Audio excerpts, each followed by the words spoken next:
Hello दोस्तों, कैसे हो आप सभी। उम्मीद करता हूँ अच्छा होंगे और आपकी तैयारी भी अच्छे से चल रही होगी। बच्चे जैसे जैसे आपका दिल्ली पुलिस का एग्जाम नजदीक आ रहा है, आपके दिमाग में एक बात तो चल रही होगी, सर इस बार जो हमारा एग्जाम होने वाला है उसमें किस टाइप के क्वेश्चन पूछे जाएंगे। मतलब लेवल क्या रहने वाला है। जीएस सर किस लेवल की पूछी जाएगी, इजी पूछी जाएगी, मॉडरेट पूछी जाएगी, हार्ड पूछी जाएगी। ठीक है। और बच्चे हमारा मैथ्स जो आने वाला है वो किस लेवल का पूछा जाएगा। और रीजनिंग तो आप सभी जानते हैं एसएससी किस तरीके से पूछती है। बट आप देखेंगे बच्चे, इससे पहले एसएससी के जितने भी एग्जाम हुए हैं वो कौन सी कंपनी कराती थी, टीसीएस कराती थी। अब जो बच्चे आपका एग्जाम होने वाला है उसको कौन कराएगी, एडिक्यूटी कंपनी कराने वाली है। पहली बार आपका एग्जाम होने वाला है एसएससी का एडिक्यूटी के द्वारा। आप देखेंगे बच्चे, एक आइडिया हम किस तरीके से लगा सकते हैं, क्योंकि जो भी आपको टीचर पढ़ा रहे हैं बच्चे उसको एक कुछ भी आइडिया नहीं क्लियर तरीके से कैसे क्वेश्चन पूछे जा सकते हैं। ठीक है। इसका एक हम अनुमान लगाने का प्रयास करेंगे क्या क्या आपको पढ़ना चाहिए। क्योंकि आप देखेंगे एक एग्जाम चल रहा है बच्चे एसएससी का सीएचएसएल। अगर आप में से कुछ बच्चों ने एग्जाम दिया होगा तो आपको पता होगा किस तरीके के क्वेश्चन पूछे जा रहे हैं और एक लगभग आपको आइडिया लग गया होगा। अगर आपने नहीं दिया है तो मैं आपको बताने वाला हूं किस तरीके से आपको तैयारी करनी है और किस टॉपिक को ज्यादा पढ़ना है, कहां से क्वेश्चन बनने की ज्यादा चांस है। ठीक है। अगर बच्चे हम बात करें, क्योंकि हमारे पास लगभग आप 45 दिन मान के चलिए, 40 से 45 दिन हमारे पास बचे हुए हैं। इसमें अगर आपने अब भी कुछ नहीं पढ़ा तो किस तरीके से हम एग्जाम को निकाल सकते हैं और कंपटीशन का लेवल क्या रहने वाला है। आपको बच्चे फॉर्म की संख्या लगभग पता ही चल गई होगी। अगर हम पहली वैकेंसी को देखें बच्चे, इससे पहली जो वैकेंसी हुई थी उससे एक आइडिया लगा लेते हैं। पहले जो वैकेंसी थी बच्चे हमारी 7547 वैकेंसी थी। ठीक है। 7547, लगभग इतनी ही वैकेंसी इस बार मान के चलिए। ठीक है। इससे ज्यादा ही है। और आप देखेंगे पहले फॉर्म की संख्या बच्चे कितनी थी, 32 लाख थी। कितनी, 32 लाख थी बच्चे फॉर्म की संख्या, आप देख सकते हैं। और इस बार इससे तो फॉर्म कम है, ये तो क्लियर है। ठीक है। और आपके फिजिकल के लिए जो बच्चे बुलाए गए थे बच्चे वो कितने, लगभग 86,000। कितने बच्चे, लगभग 86,000। कह सकते हैं वैकेंसी का लगभग 11.5 गुना। ठीक है। अगर हम इस बार बच्चे बात करेंगे और कट ऑफ आपके सामने है, आप कट ऑफ भी देख सकते हैं, एक आइडिया आपको लग जाएगा कितना आप सेफ स्कोर मान के चल सकते हैं। ठीक है। ये आपकी कट ऑफ थी, ये बच्चे मेल की है फिजिकल और फाइनल, ये बच्चे फीमेल की है फिजिकल और फाइनल। ठीक है। इसके बाद अगर हम देखें बच्चे, इस बार जो हमारी वैकेंसी है वो कितनी, 7565 वैकेंसी है। और बच्चे फॉर्म की संख्या मान के चलिए कितनी है बच्चे, 27 से 28 लाख। 27 से 28 लाख के आसपास आपकी फॉर्म की संख्या है। मतलब पहले से तो लगभग 4 से 5 लाख फॉर्म कम है।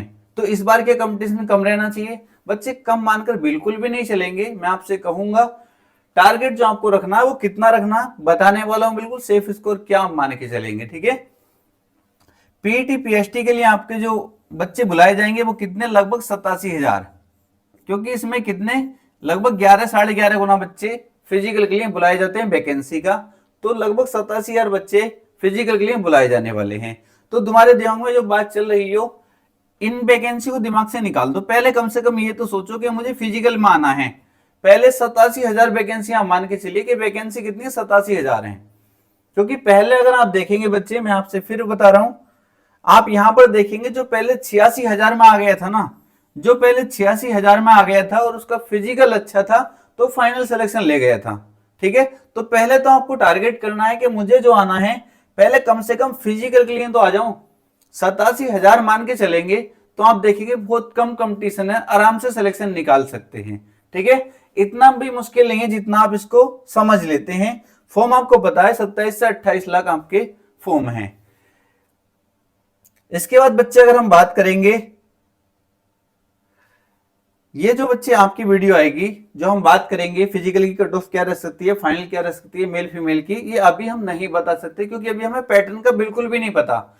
और नई कंपनी आपको एग्जाम करा रही है तो बिल्कुल एक आइडिया हम लगा नहीं सकते कैसा आपके एग्जाम होने वाला है। ठीक है। क्योंकि कट ऑफ पहले से कम भी जा सकती है और कट ऑफ पहले से ज्यादा भी जा सकती है। कम क्यों जा सकती है बच्चे, वो पेपर का लेवल बताएगा।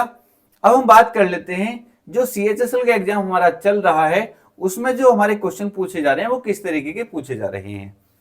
अगर हम बच्चे आपका बात करूं सिलेबस की दिल्ली पुलिस के, तो उसमें बच्चे रीजनिंग पूछी जाती है, मैथ्स पूछा जाता है, जीके और बच्चे आपका कंप्यूटर। आप देखेंगे यहां पर रीजनिंग के कितने क्वेश्चन, आप कहेंगे सर रीजनिंग के 25 क्वेश्चन, मैथ्स के 15 क्वेश्चन, जीके के 50 क्वेश्चन और कंप्यूटर के 10 क्वेश्चन पूछे जाते हैं। अब सीएचएसएल में रीजनिंग भी पूछी जा रही है, सीएचएसएल में मैथ्स भी आ रहा है और सीएचएसएल में जीके भी आ रही है। ठीक है, अगर हम इससे एक आइडिया लगाने का प्रयास करें तो आप देखेंगे सीएचएसएल की रीजनिंग जो पूछ रही है एडिक्विटी, वैसे तो एसएससी बिल्कुल आसान ही पूछती है। ठीक है, रीजनिंग तो बिल्कुल आसान पूछती है, टीसीएस भी, और ये भी बिल्कुल आसान। इसको तो ये मान के चलिए आप 25 में से 25 बहुत आसानी से कर सकते हैं। ठीक है, अगर आपने मेरी प्लेलिस्ट को अच्छे से देखा है या अगर अब तक भी आपने कुछ भी नहीं पढ़ा ना, तो रीजनिंग की क्लासेस 2 से 3 दिन में जो हमारा सफलता बैच चल रहा है, ठीक है, अभी इसके बारे में बताऊंगा। जो हमारा सफलता बैच चल रहा है इसके थ्रू आप कैसे पढ़ सकते हैं वो सब कुछ बताऊंगा। पहले यहां समझ लीजिए, रीजनिंग के 25 क्वेश्चन बिल्कुल आसान पूछे जाएंगे, आराम से कर सकते हैं। ठीक है, बस एक बार आपने सिलेबस को अच्छे से पढ़ा हो, जो दिल्ली पुलिस का सिलेबस है। उसके बाद मैथ्स भी बच्चे नॉर्मल है, कुछ टफ नहीं कह सकते, मतलब टीसीएस के अकॉर्डिंग थोड़ा सा आसान ही आप कह सकते हैं। ठीक है, तो मैथ्स और रीजनिंग से आपको बिल्कुल नहीं डरना है। जो डराने वाली चीज है बच्चे वो है आपकी जीके। ठीक है, ये बहुत अच्छे लेवल की, मतलब जो बहुत पढ़ने वाला बच्चा है ना वो भी स्कोर नहीं कर पा रहा सीएचएसएल के एग्जाम में। ठीक है, अगर आप खुद गए होंगे एग्जाम देने तो आपने देखा होगा करंट अफेयर से बहुत अंदर से पूछी गई है। ठीक है, तो कैसे स्कोर कर सकते हैं जीएस में, क्योंकि बहुत बच्चे ऐसे जीके में लगे पड़े हैं, इनके टॉपिक अच्छे से कवर नहीं कर रहे और ना इसको अच्छे से कवर कर रहे, केवल जीके में लगे पड़े हैं। और आप देखेंगे बच्चे आपको जो धोखा देगी वो जीएस ही देगी। ठीक है, इसलिए मैं आपसे कहूंगा बच्चे, रीजनिंग में अगर कोई भी टॉपिक आपका छूट रहा है, पहले मॉक टेस्ट में देखिए, अगर आपके 25 में 25 हो रहे हैं तो ठीक है, अगर 25 में से 24 हो रहे हैं, एक क्वेश्चन देखो गलत कौन सा हो रहा है, क्योंकि यहां पर एक क्वेश्चन सही करना आसान है जबकि यहां पर एक क्वेश्चन बढ़ाना बहुत मुश्किल है। ठीक है, तो इसमें कोशिश करिए 25 में से 25 आप कर पाए। उसी तरीके से मैथ्स आसान आएगा बच्चे, आपको डरना नहीं है। कुछ बच्चे मैथ्स को बिल्कुल छोड़कर चल रहे हैं, जैसे लड़कियां, गर्ल्स जो हैं बिल्कुल मैथ्स को छोड़कर चल रही हैं कि मैथ तो नहीं करेंगे और जीएस कर देंगे, रीजनिंग कर देंगे, सिलेक्शन हो जाएगा। नहीं होगा बच्चे, बिल्कुल सिलेक्शन के बारे में भूल जाइए, क्योंकि मैथ्स तो कम से कम अगर आसान आ गया, सब बच्चों ने मैथ्स कर दिया और आप मैथ्स ही नहीं कर पाए और जीएस हार्ड आ गई, आप जीएस भी नहीं कर पाएंगे तो कैसे सिलेक्शन ले जाएंगे। तो अभी आपके पास टाइम है बच्चे, प्ले लिस्ट में मैंने सारे चैप्टर जितने मैथ्स के हो सकते थे तुम्हारे दिल्ली पुलिस के लिए सारे चैप्टर करा दिए हैं, जाकर पढ़ सकते हैं। कोई भी चैप्टर आपको मान लो लाभ हानि का पढ़ना है, नंबर सिस्टम पढ़ना है, एलसीएम एचसीएफ पढ़ना है, डाल देंगे LCM HCF by Amroha classes. ठीक है, तो आपके सामने चैप्टर आ जाएगा, आराम से बस इतना पढ़ लीजिए, केवल इतना पढ़ के तो चले जाइए, आप आराम से 13 से 14 क्वेश्चन बना देंगे। इतना तो आपको आना चाहिए, बिल्कुल नहीं छोड़ सकते कि मैथ छोड़ के सिलेक्शन हो जाएगा, नहीं होगा। ठीक है, तो पहले इनको दोनों को मजबूत रखिए। मैं ये नहीं कहता जीएस को मत पढ़ो, पढ़ो, बट इनको बिल्कुल मत छोड़ देना, इन पे पकड़ मजबूत करो, क्योंकि ये नंबर आपके कहीं नहीं जाने वाले। एक बार जीएस आपको धोखा दे सकती है पर ये धोखा नहीं देंगे। इनमें कोशिश करो बच्चे, कितने हो रहे हैं आपने, सिर्फ 40 क्वेश्चन हो रहे हैं, 40 में से 36 37 आप कोशिश करो पहुंच जाएं। 36 37 का स्कोर अगर आप कर लेंगे ना तो आप देखेंगे बच्चे, कंप्यूटर आसान पूछा जाता है। अगर आपने कंप्यूटर थोड़ा बहुत भी पढ़ा है, अब भी टाइम है, अगर अब भी नहीं पढ़ा अब से भी आप पढ़ना शुरू करते हैं तो कंप्यूटर में 7 से 8 क्वेश्चन आराम से कर देंगे। कितने, 7 से 8 क्वेश्चन, मैं कहता हूं 5 भी करेंगे ना तब भी कोई डरने वाली बात नहीं है, क्योंकि आप देखिए यहां पर अगर आप इनमें 37 करते हैं और यहां पर कर देते हैं बच्चे 7, ठीक है, कितने हो जाएंगे, 44 हो जाएंगे। बस अगर आप 44 45 का स्कोर इनमें कर देते हैं, ठीक है। अब जीएस में इतना भी नहीं है कि इतनी हार्ड पूछी जाएगी, कम से कम 25 क्वेश्चन तो हर बच्चा बना सकता है जो नॉर्मल पढ़ने वाला है, 25 तो बनाने पड़ेंगे, ठीक है।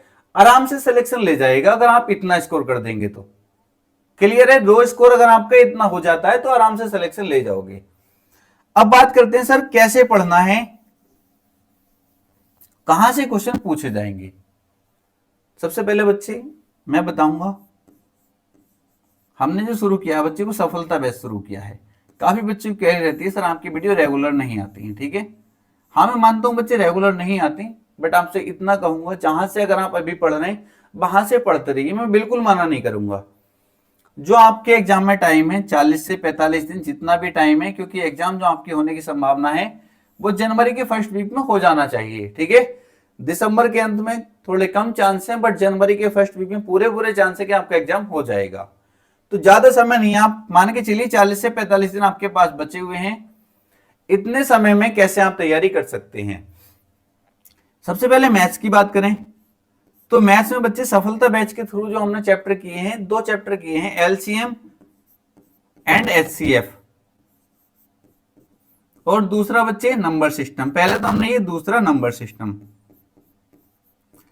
अब कुछ बच्चे कहेंगे सर ये 2 चैप्टर आपने इतने दिन में कराए हैं, कैसे सिलेबस कंप्लीट होगा? मैं कहता हूं बच्चे कोशिश करूंगा करा दूं, फिर भी जो पहले मैं रिकॉर्डेड पढ़ाता था वहां मैंने सारे चैप्टर कराए थे।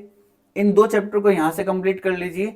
नीचे प्ले लिस्ट में जाएंगे एसएससी जीडी की वाली प्ले लिस्ट में, या मैं अगर आप कमेंट आएगा तो इसी में ऐड कर दूंगा मैं। रिकॉर्डेड आपके सारे चैप्टर पढ़े हुए हैं, रिकॉर्डेड पढ़ोगे और बच्चे सारी, क्योंकि कुछ भी बकवास नहीं है उसमें, एक एक वीडियो मैंने चैप्टर कंप्लीट किया है, तो आराम से आप वहां पे जाकर सारे चैप्टर कंप्लीट कर सकते हैं। मतलब कंप्लीट सिलेबस है मैथ्स का आपके, तो आपको मैथ्स के लिए बिल्कुल परेशान नहीं होना। उसके बाद रीजनिंग की बात आ जाती है। रीजनिंग तो वैसे भी आप कर लेते हैं, मुझे नहीं लगता रीजनिंग में किसी बच्चे को दिक्कत आएगी। और रीजनिंग अगर दिक्कत आ रही है तो 2-4 दिनों में क्लास शुरू करने वाला हूं। दिसंबर के लास्ट तक आपका रीजनिंग का सिलेबस पूरी तरीके से कंप्लीट हो जाएगा इस बैच के थ्रू।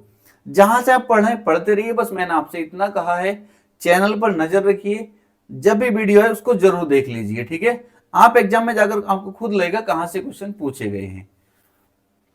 मेन बात आती है जीएस के लिए। सर जीएस का क्या करें? तो बच्चे जीके में आपको क्या करना है? मैंने आपसे कहा था मैराथन आपको देने वाला हूं। एक मैराथन हिस्ट्री की हो चुकी है, केवल आपको इतना पढ़ना है। हिस्ट्री की मैराथन हो चुकी है। मैराथन भी क्या कहोगे उसको, 1 घंटा 20 मिनट की है, आराम से देख सकते हैं, ठीक है। केवल हिस्ट्री में आपको इतना ही पढ़ना है। अब आपके पास इतना समय नहीं है, आप हिस्ट्री को कवर करने के लिए 50-60 वीडियो देखें, 2-2 घंटे की 50-60 वीडियो, इतना समय नहीं, कभी सिलेक्शन नहीं होगा। मैं कहता हूं केवल 1 घंटा 20 मिनट की वीडियो है हिस्ट्री की, केवल उसको पढ़ लीजिए, कम से कम उसको पढ़ लीजिए, जहां से आप पढ़ते रहिए। क्लियर है? उसके बाद अब जो बच्चे नेक्स्ट वीडियो आने वाली है वो ज्योग्राफी की आने वाली है। बहुत जल्द आपको 2 से 4 दिन में ज्योग्राफी की मैराथन मिलने वाली है। तो बच्चे 2 क्लास हमारी हो जाएंगी। उसके बाद दिसंबर में 2 क्लास आपकी दिसंबर में आएंगी बच्चे, एक तो पॉलिटी की बच्चे और एक इकोनॉमिक्स की, ठीक है। और एग्जाम जैसे ही डेट आएगी उससे पहले मैं आपको करंट अफेयर्स की मैराथन करा दूंगा। इतना तो मैं आपको जीएस में जरूर करा दूंगा। जहां से पढ़ रहे हैं कहीं से ही पढ़िए, बट इतना जरूर पढ़ लीजिए जितना मैं आपको सफलता बैच में कराने वाला हूं। सफलता बैच की प्लेलिस्ट पे नजर रखिए, क्योंकि जो भी मैराथन होगी वो प्लेलिस्ट में ऐड कर दी जाएगी, ठीक है बच्चे। तो इतना आपको कर लेना, बस मैं आपको विश्वास दिलाता हूं बच्चे, आराम से आप 60 से 70 के आसपास पहुंच जाएंगे, 60 से 70 के बीच। अगर आप रीजनिंग में कोई भी चैप्टर डालोगे ना, आपसे दर्पण प्रतिबिंब नहीं आता, जल प्रतिबिंब नहीं आता, क्रम व्यवस्थीकरण नहीं आता, क्रम व्यवस्थीकरण भाई अमरोहा क्लासेस डाल दो, सारी वीडियो मिल जाएंगी। अगर मैंने पुलिस के लिए पढ़ाया तो ऐसे नहीं हो पुलिस में ही क्वेश्चन पूछे जाएंगे, वो आपके एग्जाम में भी क्वेश्चन पूछे जाएंगे, क्योंकि सारे चैप्टर कौन सा क्वेश्चन कहीं भी पूछा जा सकता है। हो सकता है ये वाला क्वेश्चन इस बार यूपी पुलिस में पूछा गया, आपके दिल्ली पुलिस में पूछ ले। तो चैप्टर कोई भी आपको कंप्लीट करना है वो हर वैकेंसी के लिए होता है। तो बच्चे इतना मैं आपको बताऊंगा सफलता बैच में जो है। और मैंने आपको सिलेबस बता दिया था, सिलेबस के अकॉर्डिंग आप वीडियो सर्च कर सकते हैं और देख सकते हैं। कम से कम इतना कर लीजिए, आसानी से सिलेक्शन हो जाएगा। परेशान बिल्कुल मत होइए। अगर आपकी कोई भी क्वेरी है तो कमेंट बॉक्स में कमेंट करके पूछ सकते हैं, ठीक है बच्चे। और फिर एक बात कहूंगा, अगर मैंने टेलीग्राम को ज्वाइन नहीं किया तो डिस्क्रिप्शन में लिंक मिला है, टेलीग्राम को ज्वाइन कर लीजिए। और बच्चे व्हाट्सएप चैनल का लिंक भी डिस्क्रिप्शन में है, उसको भी ज्वाइन कर लीजिए, ठीक है। तो मिलते हैं नेक्स्ट वीडियो में।